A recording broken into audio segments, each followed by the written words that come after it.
Welcome to the Explainer. Today, we're looking at something incredibly profound, a survival ecosystem built specifically for a group we're calling the Overlooked VP. We're talking directly to you high-performing mid-career folks, the ones who wear a leadership title, are technically excellent, and are frankly, privately certain the whole system has failed you, even while you publicly insist you're doing perfectly fine. If you're a Gen X high performer, this Explainer is absolutely for you.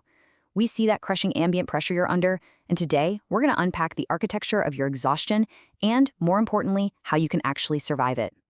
I want to start off by asking you to just hold this question in the back of your mind as we go through things today. Who is your fortress actually protecting? You've built incredibly high standards, this impeccable work ethic, literally a wall of flawless competence. But at what point did that standard stop being about professional excellence and start being this desperate boundary you just put up to survive? The source material we're drawing from today is rooted in decades of working with marketplace leaders. And as the author notes right at the very beginning, the struggle is real. The names are not. We'll be looking at composites, stories woven together to illustrate a single truth more clearly.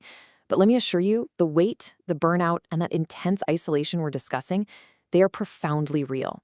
Your experience is seen, and that overwhelming pressure you are carrying right now is completely validated. Okay, let's dive into Section 1, the Sandwich Generation Squeeze, Managing Aging Parents and Anxious Kids. The defining pressure of midlife isn't simply that you're managing a corporate team. No, it's that you're managing a team while your actual life is literally squeezed in a vice from both ends. You aren't just navigating generic office politics, which, actually, scratch that, office politics would feel like a vacation at this point, right? You are simultaneously managing the cognitive decline of aging parents and the severe anxiety of your young adult children. And wow, this changes the entire dynamic of burnout. The fear of dropping the ball isn't just about missing a quarterly KPI anymore. It's about the physical safety or the mental health of the people you love the absolute most. Moving right along to Section 2, Surviving the Quicksand, the Physics of Caregiver Guilt. So, to understand why we feel so stuck, we have to look at the actual physics of caregiver guilt. This brilliantly illustrates the quicksand principle. On one side, we see frantic thrashing. On the other, floating through surface area dispersion. Quicksand works on a super simple physical principle. Frantic movement increases vacuum pressure. The harder you fight to fix everything instantly, the faster you sink. Our automated response to pressure is to thrash, right? We try to outmuscle the problem. But the totally counterintuitive survival response here is to stop fighting, spread your weight out, and just learn to float. Think of caregiver guilt as an automated script. It's this voice telling you that if you don't respond instantly to that text from your mom or solve that crisis for your son, you are fundamentally failing them. Now, what's really fascinating about this is how fighting that guilt by force, treating every minor hiccup like a literal defund one emergency and feeding it with immediate, frantic 11-minute callbacks, doesn't manage the habit at all. It just relocates it. You cannot fix this by force. You've got to learn to stop struggling and start observing your own internal weather instead. And that brings us to Section 3, Cutting a Gate, Rethinking Your Architecture. I want you to think about the structure you've constructed around yourself. You built a heavy stone fortress of competence because, well, you had to be the strong one for your parents, the stable one for your kids, and completely flawless for your patients or clients. And it worked. It kept the threats out.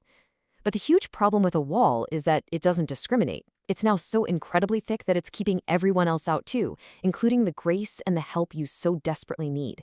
You're slowly starving inside your own protection. But here is the absolute crucial takeaway for today. You do not have to lower your standards. Nobody is asking you to stop being capable or to perform with less excellence. The goal is simply to build a wise, intentional gate. A gate is the most sophisticated feature of any architecture because it opens and closes with intention. It allows you to let just one safe person in so you aren't carrying the weight of the world in solitary confinement. Let's see how this builds into Section 4.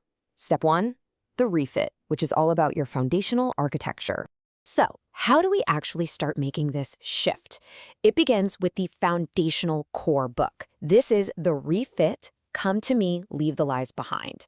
This is the absolutely essential first step. Before you do literally anything else, you must read this core text. It outlines a massive paradigm shift from what the author calls mechanical exhaustion, which is all about those KPIs, rigid systems, and sheer willpower, into agricultural formation, where you actually learn audit the soil of what your heart absorbs. It's the mandatory starting point. Now, the crucial thing here is understanding the engine inside that book. It's called the PCPR diagnostic engine. It stands for pause, cause, pray, choose, and review. You learn to pause to find the gap between trigger and response. You examine the cause, like what is your fortress actually protecting right now? You pray honestly, just yielding the outcome. You choose one small deliberate movement, and then you review it as weather, not as some sort of pass-fail test. The ultimate goal here is to internalize this as muscle memory, so it never ever feels like just another corporate deliverable you have to manage. Finally, we hit section 5. Step 2, journal or course, where we look at choosing your practical application. Once you have that foundational engine internalized, you're ready to put it into daily practice. This cleanly organizes the entire ecosystem for you. Always, always start with step 1. Read the core book, the Refit. Then, for step 2, you get to choose your path. You can either use the offline field journal or you can enroll in the guided digital course. If you're applying this specifically as that depleted high performer we talked about earlier, your practical application is called the Fortress and the Gate. This was designed perfectly and precisely for this sandwich generation reality. It shifts away from generic corporate management themes and deals directly with the heavy, totally unvarnished truth of midlife caregiving and burnout. So you have 2 distinct ways to engage with this. One option is the field journal. This is a PDF or EPUB you can take completely offline. It's self-guided, solitary, and moves at your own unhurried pace. I mean, if you need to put it on your nightstand for a month because the season is just too heavy, you absolutely can. The other option is the Coach Accountable course. This is a guided 31-day digital pace where a dedicated handler actually walks the plots with you, reading your field notes and offering unhurried, incredibly human feedback without ever judging you. Regardless of which path you choose, please remember this core philosophy. A closed gate is simply a field note. It is not a final verdict. When the old gravity reasserts itself, when you snap, when you thrash against that quicksand, when you pull the walls up tight because it was just a terrible stormy week, you do not panic. You do not assume you failed. You just observe the weather. Noticing the fortress is the very first step to finding the gate. Because ultimately, this work isn't about reinventing yourself or hustling even harder. It is about a practical return home. You are not meant to carry this immense weight in solitary confinement. Whether you choose the quiet pages of the offline journal or the asynchronous support of a handler, you're being invited to join a journey with a fellow traveler. The light is coming, my friends. You just have to stay in the room long enough to see it. Which leaves us with one final, absolutely vital thought. I want you to look at the walls you've built, acknowledge how well they have kept you safe all these years, but recognize that you hold the keys to the hinges now. So, who will you open the gate for today?